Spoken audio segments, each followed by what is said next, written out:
వి gold trusted gold buyers మీరు తాకట్టు పెట్టిన బంగారాన్ని విడిపించి ఈ రోజు ఉన్న మార్కెట్ ధరకు కొనబడును. సో ఇప్పుడు మహేష్ కుమార్ గౌడ్ ఇంకో కీలకమైనటువంటి వ్యాఖ్య చేశాడు. బీఆర్ఎస్ మూడు ముక్కలాట కొనసాగుతోంది. కేటీఆర్, హరీష్, కవిత అనేది ఎవరికి వాళ్ళు సపరేట్ ప్రోగ్రామ్స్ పెట్టుకుంటున్నారు, గ్యాదరింగ్స్ అవుతున్నాయి, రౌండ్ టేబుల్ అవుతున్నాయి, కానీ అంతా కలిసి పని చేయట్లేదు అనే భావన.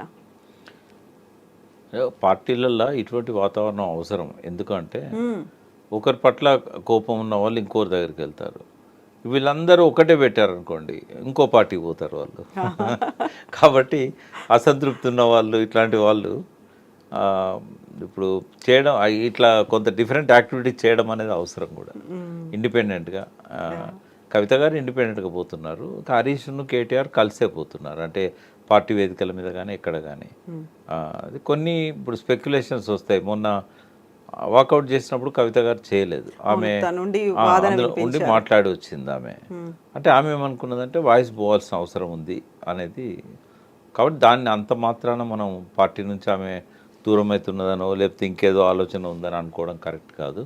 బట్ ఆమె ప్రోగ్రామ్స్ అన్నీ కూడా పబ్లిక్ ఇష్యూస్ని తీసుకొని ముందుకు పోవాలి. ఆమెకు ఒక ఎంటిటీ ఉంది, జాగృతి అనేది. అది టీఆర్ఎస్లో భాగం కాదు. టీఆర్ఎస్లో భాగం కాకుండానే అది ఎమర్జ్ అయింది. లాస్ట్ 17 years నుంచి ఉన్నది. అది 17-18 years అయింది ఆ ఆర్గనైజేషన్ పెట్టి. ఆమె చాలాసార్లు బతుకమ్మే కాకుండా రకరకాల కార్యక్రమాలు దాని తరఫున తీసుకున్నది ఆమె. కాబట్టి ఆ రకంగా ముందు పోవడాన్ని ఎవరు తప్పట్టాల్సిన అవసరం లేదు. అయితే ఈ మధ్య కాలంలో ఫామ్ హౌస్లో కేసీఆర్ మాట్లాడారు. అక్కడికి తనను కలవడానికి వచ్చినటువంటి కార్యకర్తలు, నాయకులతో ఈసారి కొడితే మామూలుగా కొట్టను, చాలా బలంగా కొడతాను అనే మాట. తొందరలోనే నేను బయటకు వస్తాను అని. నిజంగా తొందరలో బయటకు వచ్చినప్పుడు కార్యక్రమం అనేది ఎలా ఉంటుంది అనుకుంటున్నారు మీరు? అంటే రేవంత్ రెడ్డి ఆయనకు మ్యాచ్ కాదు కదా. ఇప్పుడు రేవంత్ రెడ్డి ముఖ్యమంత్రి కావచ్చు, బట్ కేసీఆర్ గారి పర్సనాలిటీ ముందు, ప్రజల్లో ఆయనకున్న ఇమేజ్ ముందు రేవంత్ రెడ్డి నిలబడలేడు. ఆయన చెప్పాల్సిన అవసరం లేదు ఆ మాట. బయటకు వస్తే అదే జరుగుతుంది, కానీ నేను కొడతాను అని చెప్పాల్సిన అవసరం లేదు. అది ఇంకెవరన్నా కింద ఉన్న సెకండ్ స్టేజ్ నాయకులు అట్లా చెప్తే బాగుంటుంది. బట్ అది ఆయన ఆ రకంగా చెప్పడం అయితే వాంఛనీయం కాదు. అది ఆయన పర్సనాలిటీకి అది శోభనీయదు. డెఫినెట్గా ఆయన కొట్టడం అయితే కొడతారా, అప్పర్ హ్యాండ్ అవుతాడు ఆయన డెఫినెట్గా. రేవంత్ రెడ్డి అసెంబ్లీలో ఉన్నప్పుడు కేసీఆర్ కూడా అదే అసెంబ్లీలో వాయిస్ వినిపించాడు అనుకోండి. దానికి కారణం ఏంటంటే, ఒకటి తెలంగాణ తెచ్చిన వ్యక్తిగా ఆయనకున్న ఇమేజ్, ఎన్ని ఆటుపోట్లైనా ఎదుర్కొని నిలబడ్డాడు. గతంలో ఏ నాయకుడు నిలబడలేదు అట్లా. రెండవది ఏంటంటే, తెలంగాణ అణువున ఆయనకు అవగాహన ఉంది, ప్రతి రంగం మీద అవగాహన ఉంది, పట్టు ఉంది. రేవంత్ రెడ్డికి లేదు. ఇంకా ఆయన చాలా కష్టపడాలి అవగాహన పెంచుకోవడానికి. తర్వాత స్ట్రాటజీస్లల్లో రేవంత్ రెడ్డికే మాస్టర్ ఆయనకి ఎవరు రోల్ మోడల్ అంటే కేసీఆర్ రోల్ మోడల్ రేవంత్ రెడ్డికి. ఆయనను చూసే ఈ స్ట్రాటజీస్ అన్ని ఈయనే ఇంప్లిమెంట్ చేశాడు. కాబట్టి ఆయన తట్టుకోవడం అనేది రేవంత్ రెడ్డికి సాధ్యం కాదు. వాస్తవంగా చెప్పాలంటే 1 year నుంచి చాలా గట్టిగా ప్రయత్నం చేస్తున్నాడు రేవంత్ రెడ్డి, కేసీఆర్ రాకూడదు అసెంబ్లీకి అని. డైరెక్ట్ అట్లా చెప్పకుండా ఏంటంటే దుర్భాషలు ఆడడం, రోత మాటలు మాట్లాడడం, ఆయన ఏ స్థాయికైనా దిగజారిండు అట్లా. ఎందుకు అంటే ఎక్కడ కేసీఆర్ వస్తాడో, కేసీఆర్ వస్తే తనకు సరిపోను అనేది తెలుసు ఆయనకి. అంటే విషయ పరిజ్ఞానం లేదు, ఎదుర్కొనే శక్తి లేదు. కేసీఆర్ ప్రూవ్ చేశాడు కదా తన సమర్థతను. ఇప్పుడు ఎవరేమన్నా దేశంలోనే టాప్ 5 పారామీటర్స్లలో ఏ రంగాన్ని చూసినా కూడా నిలబెట్టగలిగాడు. ఎక్కడో అట్టడుగున ఉన్న తెలంగాణను టాప్కు తీసుకురాగలిగాడు. కేసీఆర్ను ఆ స్టాటిస్టిక్స్తో నువ్వు ఎదుర్కోగలుగుతావా? అది వాస్తవం కాదా? కేసీఆర్ చెప్పుకోవాల్సిన అవసరం లేదు. రిజర్వ్ బ్యాంక్ చెప్తున్నది, గవర్నమెంట్ ఆఫ్ ఇండియా చెప్తున్నది, ఇదే బీజేపీ ప్రభుత్వం పార్లమెంట్ సాక్షిగా ఎన్నోసార్లు చెప్పింది. కళ్ళ ముందు ఫలితాలు కనబడుతున్నాయి.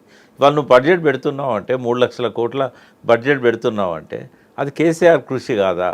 ఇవాళ నువ్వు ఎంత 1,79,000 కోట్లు దావోస్ నుంచి తెస్తున్నావు అని అంటే అది కేసీఆర్ ప్రతిభ కాదా? నువ్వు ఆయన పేరు చెప్పినంత మాత్రాన ప్రజలు ఆయన క్రియేట్ ఇయ్యరా? ఇప్పుడు ఇవాళ ఉన్న హైదరాబాద్లో ఫేవరబుల్ కండిషన్స్ని ఎవరు క్రియేట్ చేశారు? టీఎస్ ఐపాస్ ఎవరు రూపొందించారు? 25,000 ఇండస్ట్రీస్ వచ్చాయి కదా కేసీఆర్ 10 ఏళ్ల పాలనలో. అంటే నువ్వు ఏదో చెప్పినంత మాత్రాన ప్రజలు ఎడ్డిగుడ్డి కాదు కదా. వాళ్ళకు ఇవాళ సోషల్ మీడియా ఉంది, నువ్వు నెగిటివ్ చెప్తే పాజిటివ్ చెప్పే వాళ్ళు ఉన్నారు. అనలైజ్ చేసి ఏది మంచో ఏది చెడో చెప్పగలిగే మాలాంటి వాళ్ళం ఉన్నాం. రేవంత్ రెడ్డి అంటాం కదా, పిల్లి కళ్ళు మూసుకొని పాలు తాగుతూ ఎవరు చూడట్లేదు అనుకుంటుంది. సో ఆ అపరిపక్వత ఇంకా కొనసాగుతూ ఉంది ఆయన లోపల. సరే వస్తే ఎదుర్కొనే సత్తా నీకు ఉండాలి. నువ్వు ఒకవేళ తప్పు చేస్తే నాకు స్టాటిస్టిక్స్ మీద అవగాహన లేక మాట్లాడినాను ఒప్పుకునే పరిస్థితి ఉండాలి. కానీ ఆయన రావద్దు అనేది ఎక్కడిది? ఆయన రావద్దని కోరుకుంటున్నాడు. అందుకే ఇంతకాలం ఆయన ఇష్టం వచ్చిన దుర్భాషలు ఆడాడు. కేసీఆర్ ఇప్పుడు రాజకీయ నాయకులు ఎట్లుంటారంటే మన బలంతో గెలవాలనుకోరు, అవతల వాని బలహీనత మీద దెబ్బగొట్టి గెలవాలని. కేసీఆర్ బలహీనత ఏంటంటే ఇటువంటి వాళ్ళ ముందు ఆయన కూర్చోలేడు. ఆయన లెటర్ రాస్తేనే సుజన విధేయుడు అని రాస్తాడు. సుజన విధేయుడు అంటే మంచి వాళ్ళతోని ఈయన ఇట్లాంటి వాళ్ళతో నేనేం కూర్చోవాలని చెప్పి ఆయన రాడు. అది ఆయనకు కావాలి. ఆయన వీక్నెస్ అది కేసీఆర్ది. ఆయన వీక్నెస్ని నేను క్యాచ్ చేసుకోవాలనుకుంటాను. బట్ ఆయన చంద్రబాబు నాయుడును ఒక్కటి చెప్పొచ్చమ్మా, అసలు రాష్ట్ర రాజకీయాలలో సమైక్య రాష్ట్రం ఉన్నప్పుడు చంద్రబాబు నాయుడును రాజశేఖర రెడ్డిని ఢీకొని తెలంగాణ వాదాన్ని నిలబెట్టాడు కదా. మరి ఈయన గురువు కదా ఆయనే చంద్రబాబు నాయుడు. ఒకసారి ఆ గురువు దగ్గర పోయి కూర్చుంటే ఈయనకు అర్థమవుతుంది. ఆయన చెప్తాడు పెట్టుకోకరా బాబు వాడితోనే అని చెప్తాడు. కానీ రేవంత్ రెడ్డి ఏంటంటే ఆయన గురువుకే సాధ్యం కాని దాన్ని ఆయన ఎట్లా సాధ్యం చేయగలుగుతాడు? కేసీఆర్కు రాజశేఖర రెడ్డిని చంద్రబాబు నాయుడుని ఢీకొన్న వ్యక్తి రేవంత్ రెడ్డి ఒక లెక్కన ఆయనకి. కాబట్టి ఆ మాటలు ఆయన చెప్పకుండా ఉండాలి. రెండవది ఏంటంటే ఆయన వ్యవహార శైలిలో కూడా మార్పు రావాలి. మనం కూడా ఇంతకుముందు చాలాసార్లు అనుకున్నాం. బట్ ఇప్పటిదాకా ఏ ఎఫర్ట్ ఫామ్ హౌస్లో జరుగుతున్నట్టు నాకు కనబడట్లేదు. ఉద్యమకారులను పిలవలేదు, మాలాంటి వాళ్ళని పిలవలేదు. ఎవరితో అంటి కాకుండా ఎట్లాగో ప్రజలు మమ్మల్ని ఎన్నుకుంటారు, కాంగ్రెస్ మీద వచ్చిన వ్యతిరేకత అంతా మాకే అనుకూలంగా అవుతుంది అనే భ్రమల్లో కేసీఆర్ ఉంటే మాత్రం మళ్ళీ ముఖ్యమంత్రి కాలేడు ఆయన. ఎందుకంటే కొత్త శక్తులు వస్తున్నాయి.